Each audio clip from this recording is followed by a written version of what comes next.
Hi everyone, my name is Tymoshchuk. I am CEO of UFuture, Ukrainian holding company. And it is my pleasure and honor to be today here with you and be a moderator of another distinguished panel within the format of Insights of Kiev International Economic Forum. And today with me is truly distinguished panel of renowned economists and thinkers who will help us to explore a quite relevant yet big topic, which is an impact of COVID-19 and the corona crisis on Ukraine's economy. But before we get to that, I would like to introduce our distinguished panel. And I will start with Professor Willem Buiter, who is a renowned international economist and a former chief economist at Citigroup. Professor Buiter, welcome. Glad to have you with us. It's an honor to be here. Our second speaker is Mr. Oleg Ustenko, renowned Ukrainian economist and advisor to the current president of Ukraine, and also the member of the board of Blazer Foundation International. And our third speaker today is Viktor Halasiuk. Viktor, hello. Ukrainian economist, former member of the Ukrainian parliament, and the president of the Ukrainian Association for the Club of Rome, PhD and associate fellow of the World Academy of Arts and Sciences. Viktor, thank you for joining us. Thank you. So, gentlemen, let's get to business, as they say. And the first question before we get to Ukraine and to all the nitty-gritty details of how are we doing in Ukraine in the global situation, I would like you to answer one blitz question, meaning that it will be same for all of you. And please try to time your answer to the question up to 3 minutes. And the question is, in your opinion, in your informed opinion rather, have we seen the worst of the current economic crisis already, or is the worst is still to come? As you have heard, probably, as we all know, there are different opinions, polarized opinions on this subject today in the world. The stock market tells us, or suggests rather, that it has been the shortest economic crisis on record, yet IMF, other founding institutions, and such visionaries as, say, Ray Dalio, are warning us about the worst, deepest crisis in the modern history. I would like to get your opinion on that. And when you elaborate and explain your opinion, please try to suggest what, in your opinion, it means for Ukraine. Professor Buiter, I think we'll start with you. Thank you. First of all, let me say that the answer to the question, have we seen the worst yet, is surrounded by massive uncertainty, because we've never seen anything like the COVID crisis. But my best guess, and that's all it is, an informed guess, which I made on the basis of evidence provided by experts, is that most countries have not yet seen the worst of it, because there has been a too early relaxation of anti-COVID measures. So we're likely to see a second wave. We haven't seen enough testing, either for antibodies or for the infection itself. We haven't seen enough contact tracing, and we haven't seen enough. In fact, we have seen a reduction in the isolation of contacts and counterparties. So it's not uniform. Some emerging markets, I think, haven't even seen the worst of the first wave yet. Brazil, India. Some advanced economies are about, I think, to experience the second wave. This is the US, which abandoned its, and which already late anti-COVID measures too soon. In Europe, the picture varies, but again, second wave is likely. For Ukraine, I think the external environment will remain hostile, and there is also a material risk of a second wave, especially because the testing levels have been extremely low. And we therefore have complete uncertainty about what is out there in terms of infections and antibodies. Thank you. I see. Thank you, sir. Oleg, what about you? Do you think the worst is yet to come, or have we already passed it? In my view, what we currently see is that not, the end of this crisis. And let me remind you that when we are talking about the current crisis, it's not just about COVID-19. It's also about the global economic crisis. That's why I insist that the Ukrainian economy and Ukraine as a country, as many other countries, are under two pressures. On one side, we have a pressure which is coming from the global economic crisis, and another pressure is coming from COVID-19. And in my view, COVID-19 was just a trigger which accelerated all this process in terms of the global economic crisis. So in my view, one more time, we are not in the middle. I mean, we are not at the end, we are somewhere in the middle. And several arguments. And I actually agree with the previous speaker that, the level of uncertainty is extremely high. And it's not just about strategies or any measures which are implemented by individual countries, but it's also about the global story. Look, when we saw that the crisis has gone already in China, we received a new portion of very negative information from China, which says that no, it's not definitely not the end.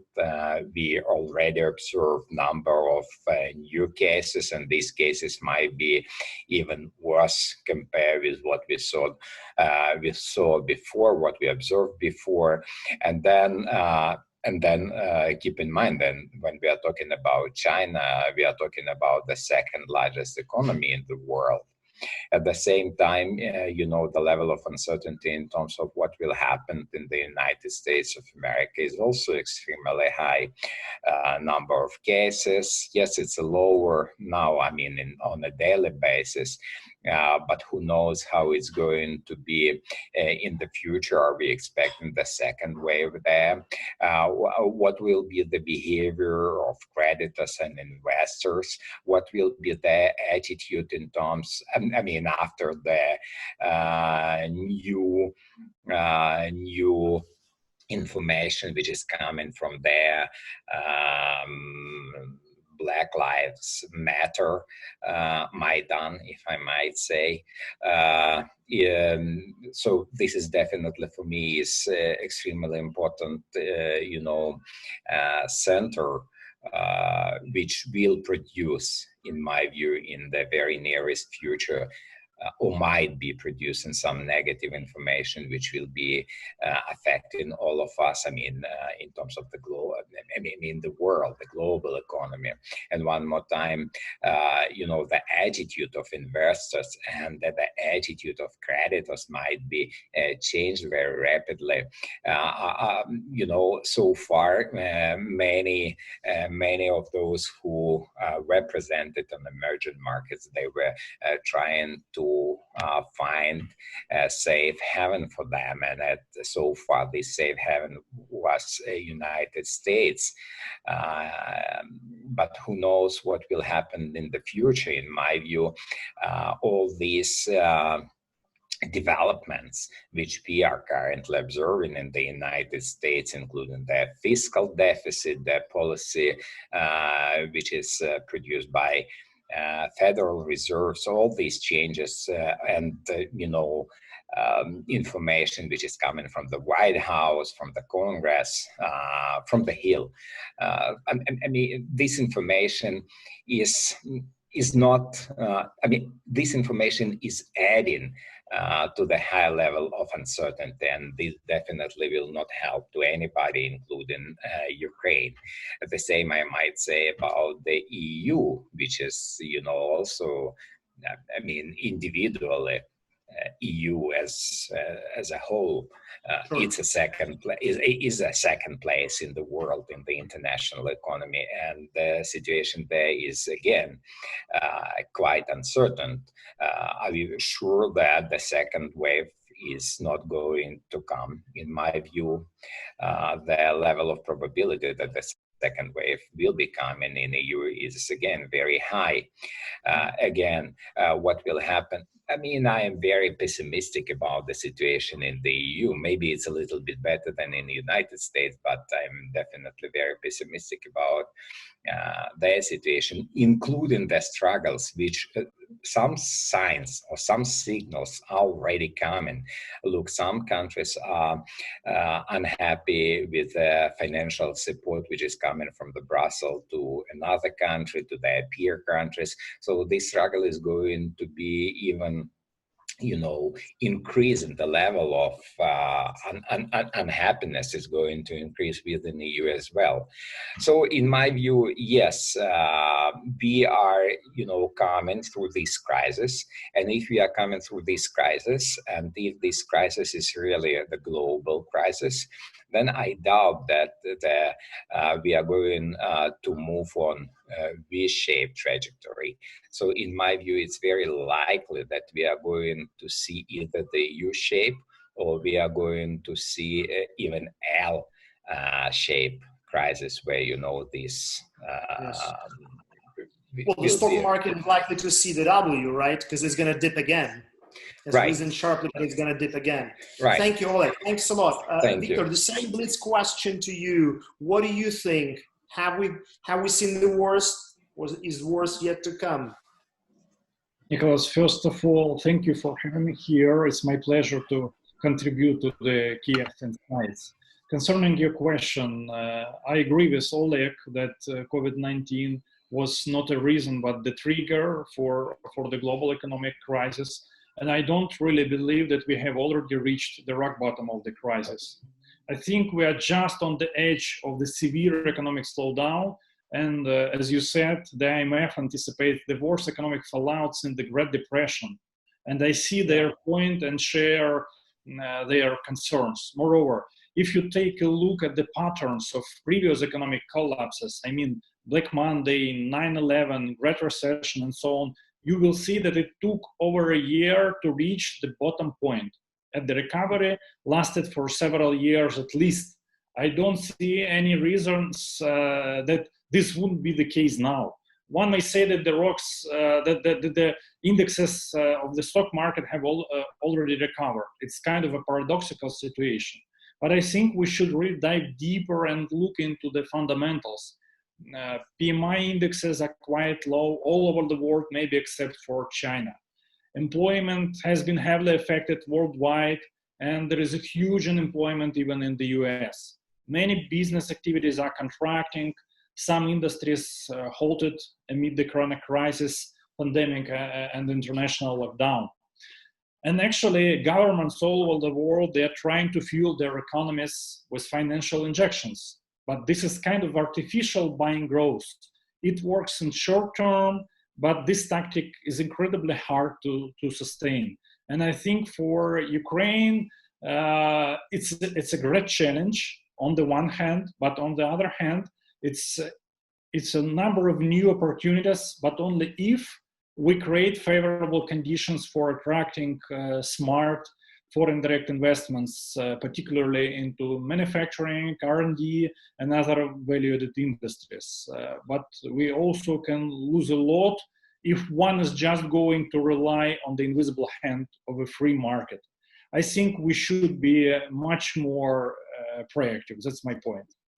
Thank you. Thank you. Thank you, Viktor. Thanks.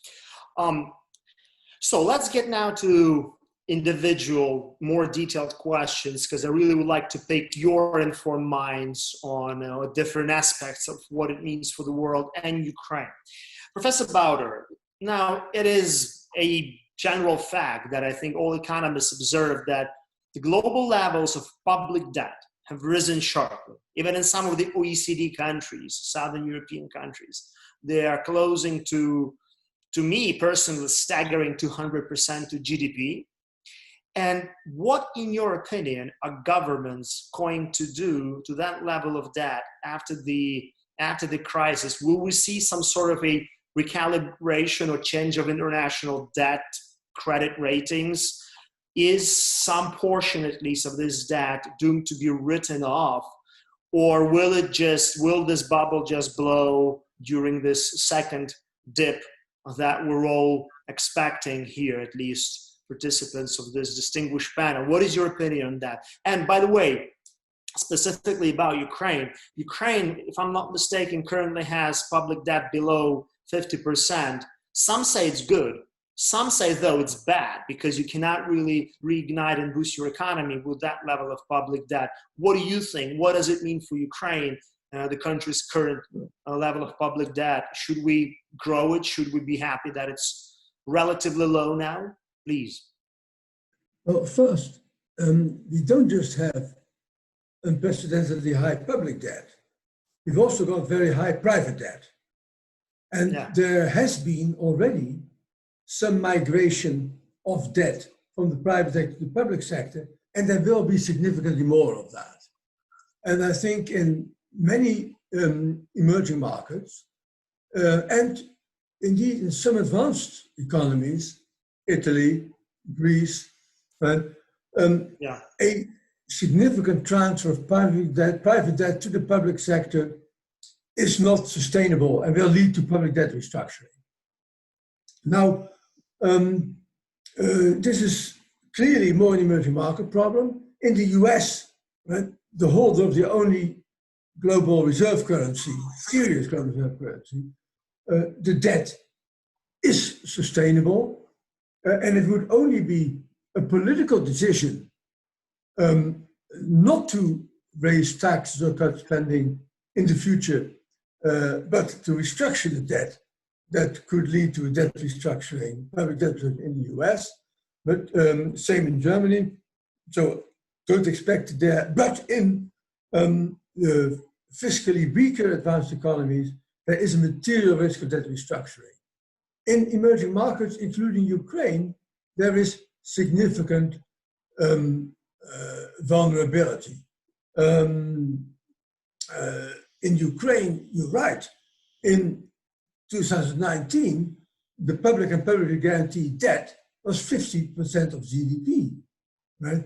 And it was actually, of course, in 2014, 85% of GDP.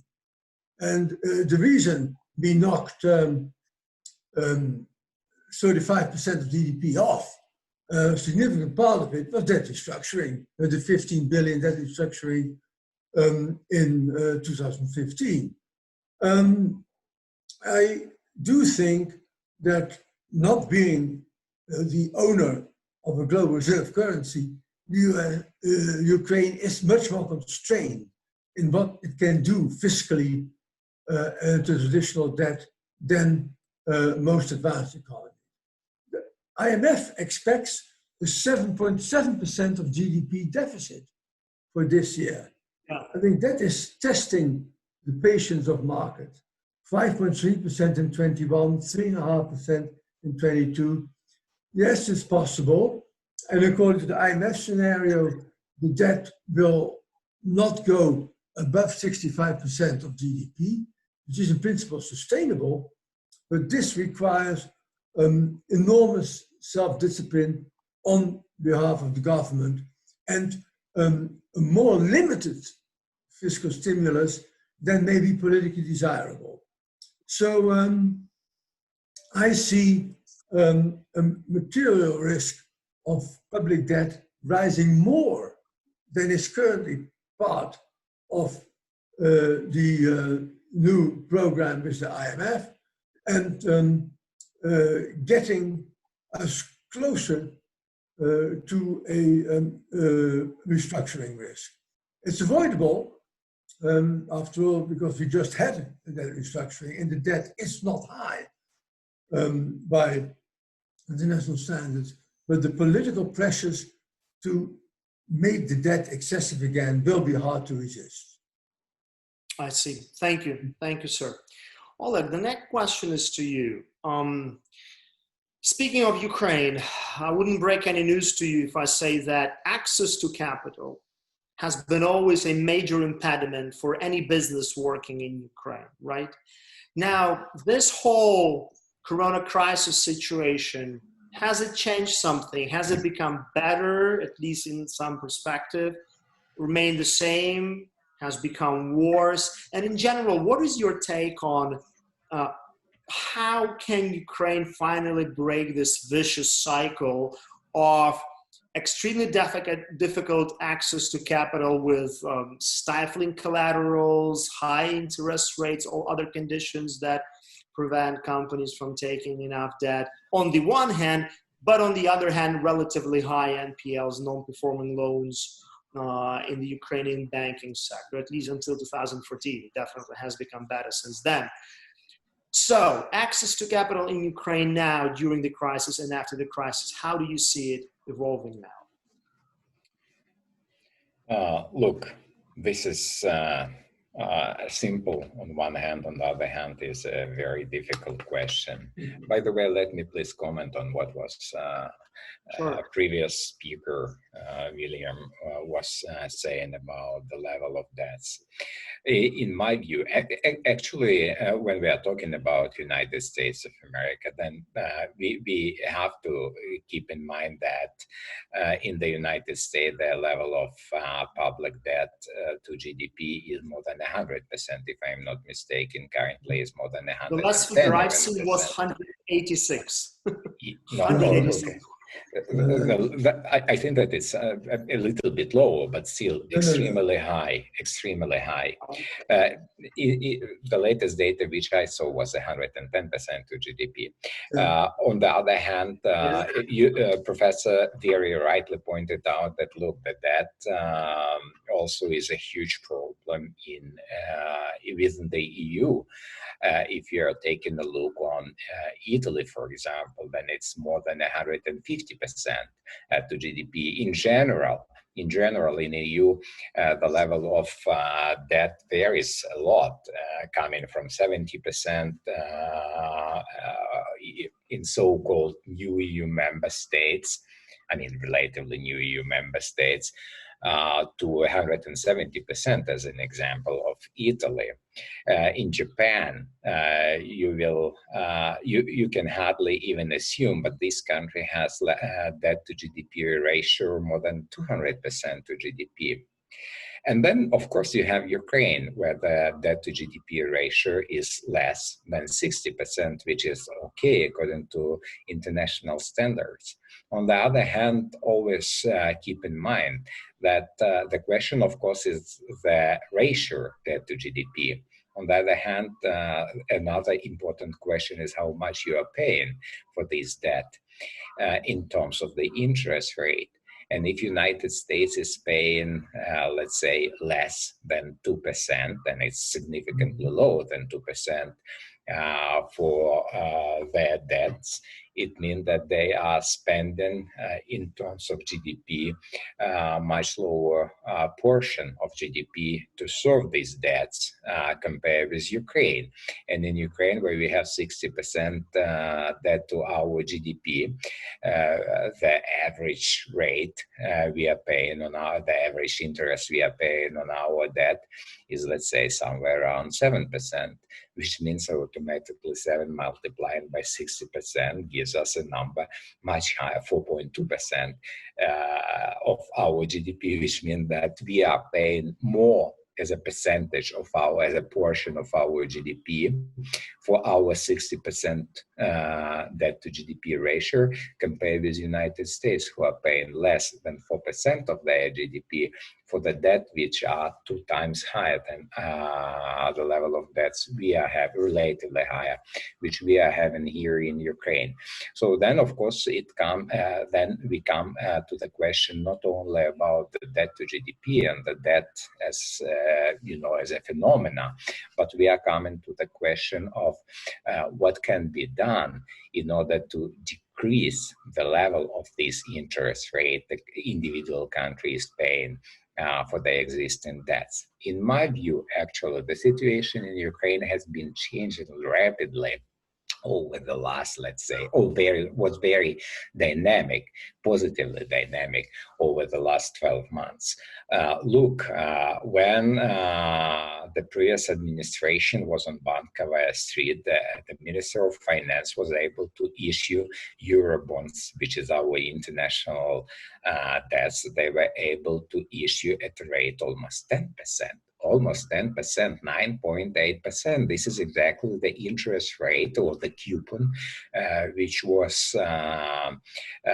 was given during the latest placement of Ukrainian Eurobonds under the President Poroshenko. But then immediately, let's say even 2 weeks after new President Zelensky was already in his office on Bankova Street, the Minister of Finance, which did not change a lot at that time, even the strategy was almost the same, was able to place Eurobonds at a rate of less than 5%. Actually, the interest rate was 4.75. Look, 2 times lower compared with the latest placement done during the Poroshenko time, 2 times cheaper placement. The same 2 weeks before the current COVID-19 crisis. During the COVID-19 crisis, 2 weeks before this lockdown, Ukraine was able to place Eurobonds at a rate of around 5%. So still 2 times lower compared with the level during the Poroshenko time. The same about the domestic bonds. Domestic bonds at the beginning of 2019 were placed in Ukraine at a rate of more than 18% per annum. Look, 18% per annum. And I am not even talking about the opportunity for many investors to get some extra gain because of the exchange rate. But the latest placement, which was done by the Ukrainian Ministry of Finance during this COVID-19 crisis, was on a level of 10%, and we are talking about hryvnia. So in any case, the situation is very dynamic, but it's not just because of, the financial market is, again, a financial market comes with a high level of uncertainty as well, and the behavior of many creditors and investors is changing.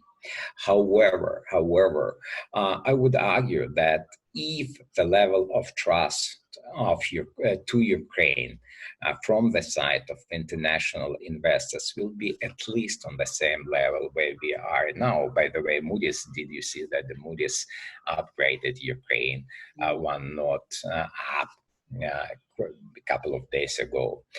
But if it's still the same situation, I would argue that Ukraine will be able, if there is a need, and I think that there is a need, to come to international markets and to borrow at a rate, let's say, between 5 to 7%, still lower than it used to be during the course of 2018 or 2019 when we lived without COVID-19.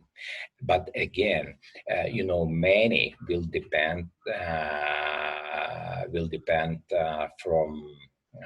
from the scenario of development on international markets, including Europe and also United States.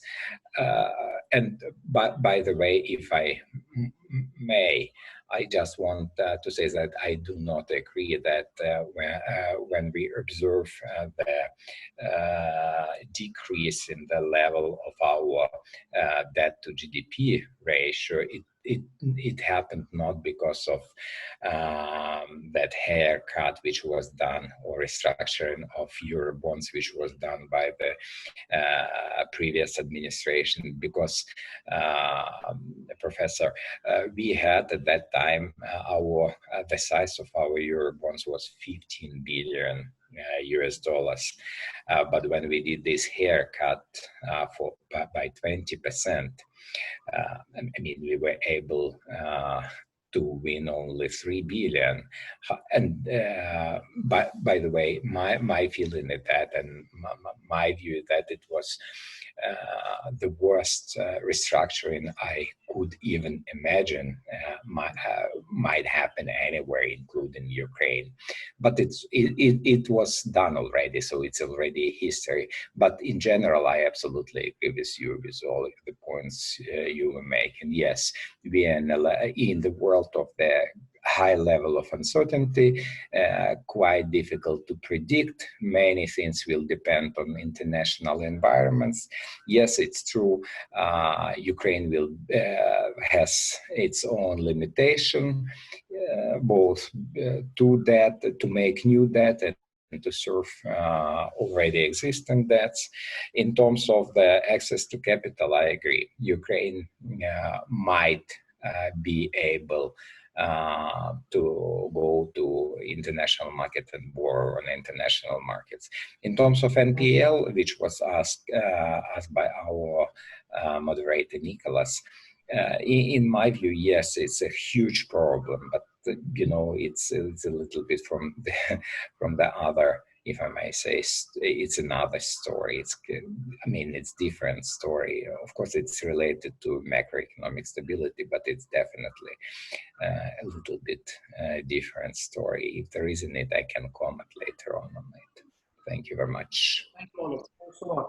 Victor, so after all that you have heard, in your opinion, what should be the key priorities of Ukraine's economy today amid the corona crisis? And in this context, do you think that the current Ukrainian government is getting it right or getting it wrong or both? Please elaborate on that. Thank you. In my view, the first priority is to support the demand, both private and public. I mean, not only consumption, but also the investment demand. It's a good moment to build roads and bridges, to modernize utilities, to scale public procurements for municipal transport, helicopters, railway infrastructure as well. For that, we need to buy a lot of things, and we are fortunate to produce most of them locally. This is to be funded by public funds with the reasonable widening of the budget deficit, but foreign loans and partly even money emission can be used to cover that. The other priority is to attract private investments into the infrastructure and industry, both local and foreign. The government should provide very bold incentives to accomplish that. Something as powerful as it was done with the feed-in tariff for renewable energy generation, or with a 10-year ban for unprocessed wood export from Ukraine. This could include industrial parks, export credit agency, introducing local component consideration in public procurements, and so on. I mean, a comprehensive and powerful set of investment incentives and tools which is able to outweigh the risks we are facing now. What do I mean? That there are no good or bad times for investments. Conditions is what really matters. The role of government is to design good conditions to boost investment and business activities. And I'm not sure that Ukrainian government is proactive enough in setting these good conditions now. Let me put it like this. Thank you. But can they afford it now, though, Victor? Because on the one hand, most of the people, definitely myself as a business person, would agree with that and would support that and would want that for Ukraine and in Ukraine. On the other hand, we see that international lenders, IMF in particular, are quite stringent when it comes to budget deficit, budget discipline, especially giving tax incentives of any kind in Ukraine. And maybe, Professor Buiter, you can also reflect on that after Victor, because I wonder what you have to say in that respect. So how do we balance that? We need to cover the deficit. We need to not break our agreements with the international lenders, first and foremost IMF, and then implement everything that you said, which, again, I think most of people would agree to. How do you see that possible?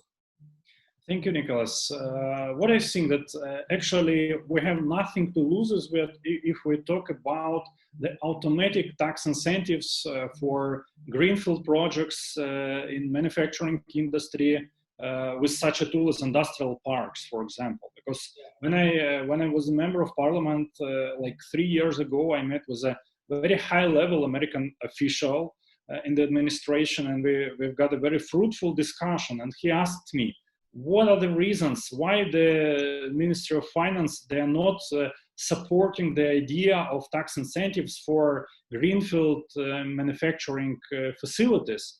And I elaborated on that, and the answer was, Victor, okay, tell your opponents like Clinton told to Arafat, would you choose half of something or all of nothing?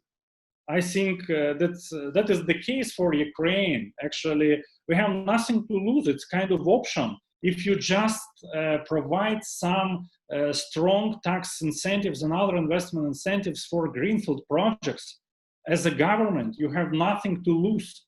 The best case that you attract billions of US dollars as an investors as an investments from different countries all over the world. The worst case, you got zero, because there is no risk for the existing tax base. I think that is the answer. It's about proficiency, it's about bold vision, and it's about political will.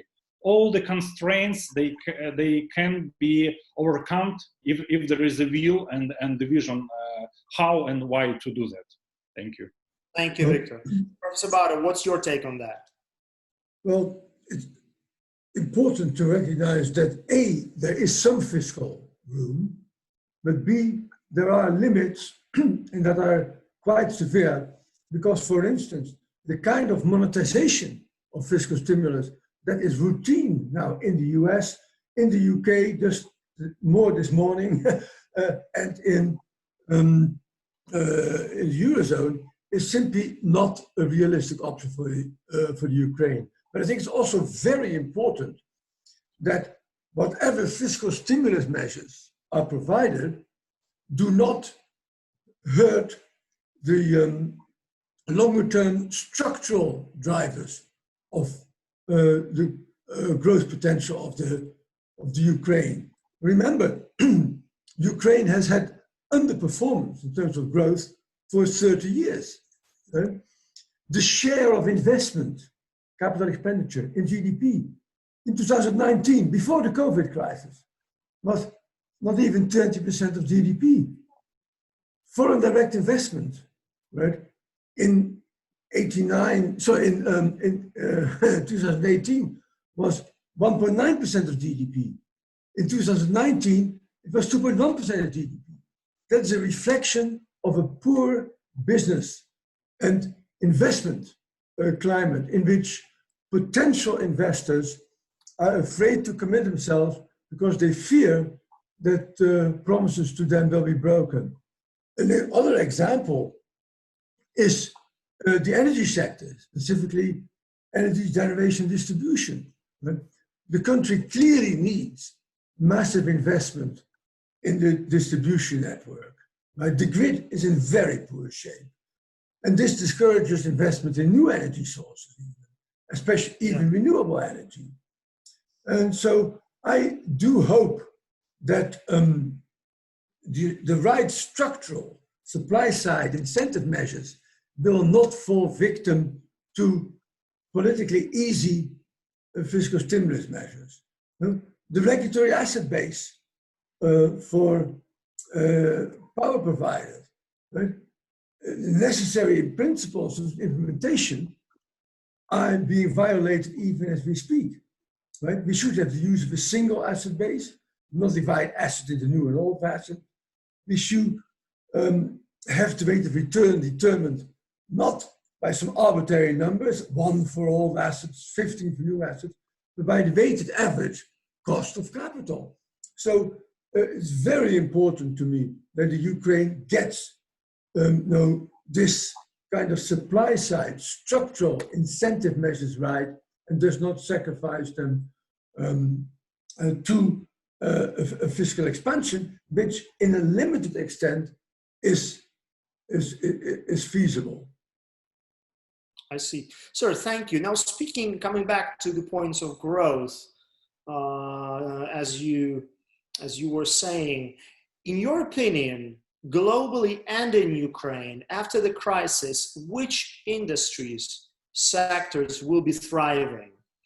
And particularly speaking about Ukraine, if there are such sectors or industries, is there anything we can do now to actually use those opportunities? Are there any treasures hidden for us in this storm that we can use to actually come out better and make the most, the best of this crisis? Well, clearly, you don't want to be exposed to a lot of so-called play industries, right? Travel, leisure, hospitality, where workers are in direct physical proximity either to each other or to customers. Ukraine is relatively well positioned once the cyclical changing element of this recession is over, right, to have a sectoral composition of output that is not unduly punished by the new global normal. Clearly, at the moment, exports of energy and industrial commodities have been hard hit, but that's cyclical, most of it, except with coal and possibly other carbon-intensive industries, where environmentally friendly policies are likely to be adopted that are going to be permanent and will hurt the climate unfriendly industries and encourage the environmentally sustainable industries. There will be probably some increase in economic nationalism and reduction in that globalization, but I do think that Ukraine is reasonably well positioned since its export structure is concentrated on industrial supplies, including mining, mostly iron, and food. Right? So unless there is a major and lasting reduction in globalization and an aggressive pursuit of self-sufficiency, these sectors should do reasonably well in the recovery. But again, supply side and incentives, structural measures are key. So we must make sure that the right regulatory incentives for investment, both in, for instance, the electric grid, other infrastructure industries, and in renewable power generally, that the positive measures that were taken prior to 2019 are not undone by a worsening of the regulatory distribution system operation tariff methodology. The regulatory asset base, right, needs refining in ways that makes people want to invest even when costs normalize. And Ukraine has a poor track record in that, and I hope that it will not make the same mistakes again that they made in previous recoveries. Thank you. Thank you for your opinion, sir. Oleg, now the question is to you. You definitely have a quite comprehensive picture on Ukraine. In your opinion, why should anyone invest in Ukraine now or after the Corona crisis? What industries might attract investors today or tomorrow, and why? Please elaborate. Let me please also comment on the previous question as well. So in my view, we have always to keep in mind that there are two horizons when we are talking about economic growth.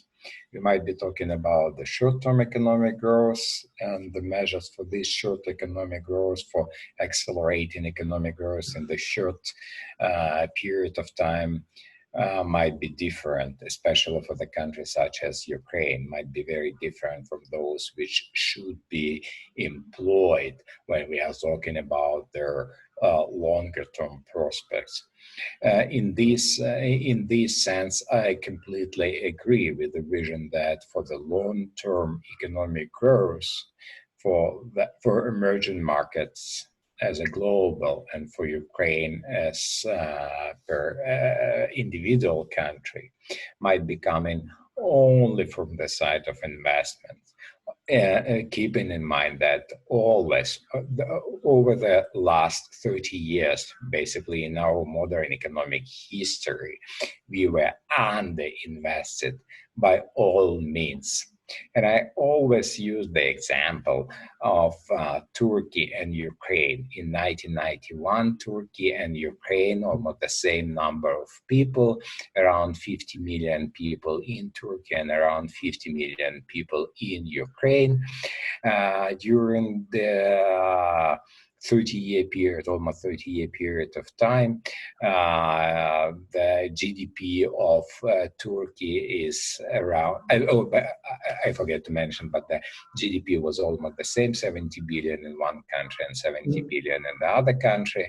In 30 years, the GDP of Turkey is almost 1 trillion, lower than that, but almost 1 trillion.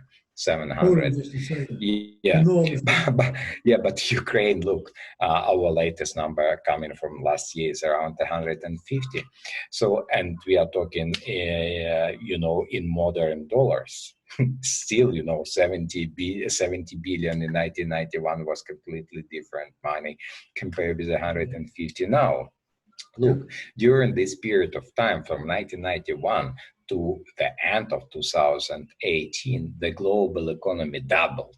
The global economy doubled, while Ukrainian economy, as was already mentioned very lightly by Willem, still lower from compared with the point when we started our new economic journey. We are 20 percentage points below compared with the level of 1991. And that's why, the number of people, the number of population in Ukraine so far is around 40 million, while the number of population in Turkey is more than 70 million. So basically, they also doubled the number of their population while we were shrinking so dramatically. So in my view, no other way to improve the situation in Ukraine, as in many other emerging market countries, is just trying to attract more and more investments. Not only foreign direct investments, also investments. Investments per se. This is crucially important. For that, obviously, you need to improve business climate. But also, please keep in mind that the world is not about. It's not just Ukraine, and it's not about Ukraine. It's about everybody, and everybody understands. Everybody in this world understands that FDIs, as any other investments, are extremely important. This is really something which give you something into your hands, which can stimulate economic growth, which can produce, tremendous changes in your country for population, which are so needed by the population, to the population. So from this point of view, the competition for these investments are dramatically increasing. So that's why, it's not just the case for Ukraine that you have to improve the business climate in the country. You have to improve your business climate at the speed higher than the speed of others, of your competitors. This is extremely important. Otherwise, you are going to be improving your business climate, but still the inflow of FDIs, of investments into your country is going to be still on a very, very, very low level. This is a important thing. Yes. May I say one thing here? I think it is very sad that the 5 billion deal with the IMF that was just agreed, right, went easy, went light on domestic structural reforms needed by Ukraine because of the large waves of COVID-related pandemic depression hitting the country. So we have very little in terms of conditions for structural reforms. And we could really do a lot better, I think, in this country. Incentive tariff setting, incentive regulation, RAB regulation.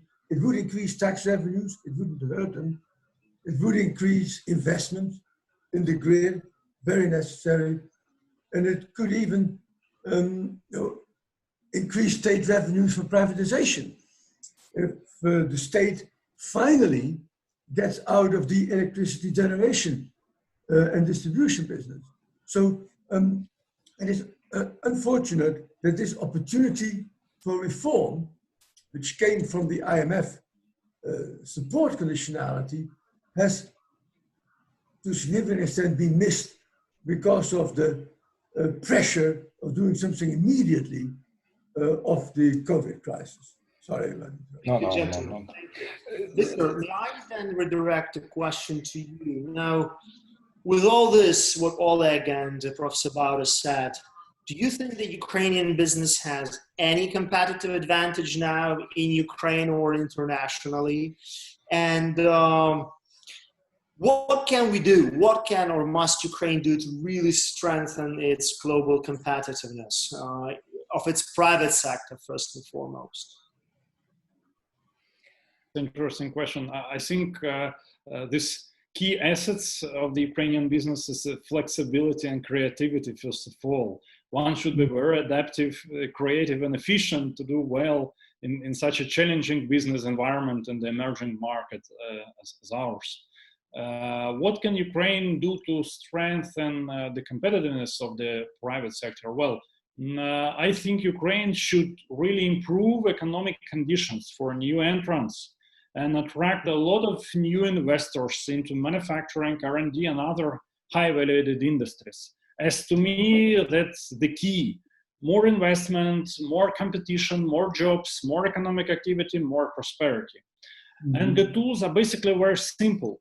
Look at the feed-in tariff for renewables. It worked perfectly to the point and attracted multi-billion investments into Ukraine. 10 billion investment. Absolutely. It's a big success story for Ukraine, and it's a quite recent history. Look at the 10-year ban for the timber export from Ukraine, which we introduced when I was a member of the parliament a few years ago. It worked very well. It almost doubled the wood processing and furniture industries in Ukraine with the help of the international investors as well and local ones as well. And all of these were done by private investments, which resulted from the timber export ban. So there is only one way, basically. Government improves economic conditions and makes a business case for investors. Then private investors come and invest. They earn their profits and country and people benefit as well. This is how it works. And I do agree with Oleg that the task, the goal should be very bold and very ambitious. We cannot just slightly improve economic conditions or business case for investors. We should perform kind of radical transformation in order to be super beneficial for the investors to come. But we see a number of successful cases in Ukraine. Why shouldn't we scale the success stories and replicate them in different industries? It is the role of the government to set rule of games. It is the role of the private investors to come, invest, earn their profits. And I think it's very important that we have aligned the interest of the investors and the interest of the public interest, the interest of the people of Ukraine. And it's quite possible. Thank you.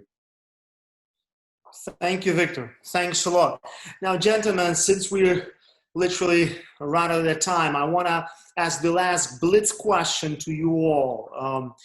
It's a bit provocative one, but it's very relevant, unfortunately, today in the world. Now, we have all seen that not just roles of government, because of the pandemic and coronavirus, have increased. But in general, over the last years, so to speak, moods and intentions of different governments, different countries towards nationalization, towards more of a protectionist, domestically oriented policy really increased for a number of reasons. Even such huge countries and liberal countries as the United States, they also are moving more and more towards their protectionist agenda. Now, how does Ukraine balance its aspirations of further integration into European and international community, and at the same time protecting its economy and supporting its business in a balanced way, in a way that would not disintegrate us from the international community, yet allow necessary support for the domestic economy, both public and private sectors? Professor Bauer, question to you first. Well, I believe that Ukraine has enough strong or potentially strong sectors, starting from the traditional ones like agriculture, mining, but looking, in fact, already at, we've been seeing it in the last few years, at high-tech industries and more tech-savvy versions of traditional industries. So I do not think that, for instance, protectionist measures are likely to be necessary. If certain industries need support, right, I would do it explicitly through the tax transfer mechanism. And that is transparent, and you can then withdraw it when it has served its purpose. Very important is to get the right tax incentives and the right regulatory incentives for people to invest in these industries. Right? Yes, renewable energy investment boomed, right? But it's still only renewable energy, 8% of the total supply of energy. Right? So there's a lot more room. And the incentives, which were all in favor of investing in renewable energy sectors, the FIT, have been damaged by a backtracking on earlier commitments. You cannot, I think, backtrack on commitments to tariffs or to tax treatments and hope to continue to attract capital expenditure from abroad or domestically. But yes, I think Ukraine, its geographic location is great, right? I mean, you look west, you have an enormous market. Turkey is a potentially very powerful market. Even if common sense and peace ever break out with Russia, that could become, in certain selected industries, a more important market. I think Ukraine is a country, partly because of its decades of underperformance, of unparalleled potential, but it needs the right regulatory and tax and incentive environment, as well as incentives to get the infrastructure up to 21st century standards. Thank you. Thank you, sir. Oleg, the same question to you. How do you think we can or should balance? Look, again, in my view, we have to divide very clearly between the short-term perspectives and the longer-term perspectives. In my view, it's very hard, really very hard, to be crystally virgin when your neighbors are playing other games. And I'm not talking about neighbors, geographical neighbors, but neighbors in the world. I mean, I could not insist that we have to keep out of any protectionist measures in a short period of time, while others are employing these measures very aggressively. it comes to my mind the experience of United States over the last months, the experience of some EU countries. Even there, I would say that the struggle, which is already inside the EU in terms of the free market regime. So in my view, you are not able to be absolutely crystally virgin in this sense of not employing any protectionist measures while others are doing the same. So in my view, some industries, and it's hard, it's hard for me to say that, but I would not argue that this is a mistake to employ some of that measures for a short period of time for some Ukrainian industries, but one more time, for very short period of time. And of course, I remember the case of so-called infant industry status, which was given, for example, for Ukrainian automakers when Ukraine was entering WTO, and it didn't work at all because people just did not invest into their companies and they just lost or at this time for nothing. But nevertheless, I think that for some period of time it might be working, but you have to be very, very, very transparent. You have to be very, open in terms of where and for which period of time you are going to introduce some extra protection for your for some industries.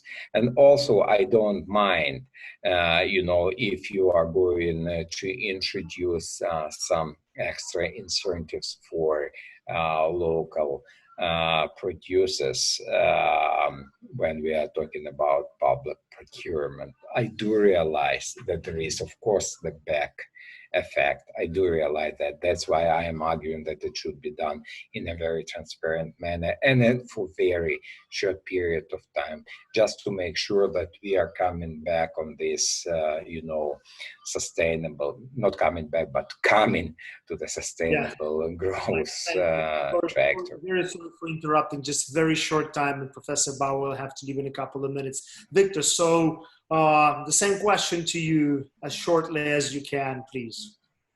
Very good question. By the way, if you just take a look at the GDP per capita figures in Ukraine and the European Union, you will see a strong divergence trend. It means that despite we Ukrainians are Europeans, there is no true Euro integration of Ukraine in economic terms. But in spite of this, I don't think that we should protect our economy literally. I would prefer creating favorable conditions for investors to come. As I already said, with the strong focus on manufacturing, R&D, in energy efficiency, infrastructure, and other high-valued activities. But there are different kinds of investments. Of course, we should not in no way support commodity export or plain financial speculations. That is just the other universe, so to say. What should we do is to introduce strong investment incentives, and liberal doesn't mean stupid. Look at the US. They have got a Buy American Act since 1933, and it is operative now as a federal legislation. Look at their restriction on timber export, which is operative since 1926, and it is currently in place. So we just should learn very fast and introduce these best pieces of the best international practice. And as I already told, we should try to simultaneously align business interests with the public interest. This would be the win-win game and the true Euro integration perspective for Ukraine. Thank you. Viktor, thank you. Thank you. You have said it better. Liberal doesn't mean stupid. Thank you, gentlemen. I cannot thank you enough. Thank you very much for this panel, for sparing time and your insights. I wish we could have done it longer, but I know you are very busy. Professor Bauer, Oleg Ustenko, Viktor Halasiuk, thank you very much, and I hope to see you very much online with Kyiv International Economic Forum again. Have a nice day, everyone. Thanks. Thank you, Nico. Thank you, Kiev. See you. Thank you. See you. Bye-bye. Okay, so we're done. Professor Bauer, thank you once again. You can switch off. I know you have to run. I appreciate your time. I had another meeting, it was a pleasure and an honor to be such a distinguished panel. Thank you. Thank you very much, gentlemen. My pleasure to be here. Thank you. Oleg,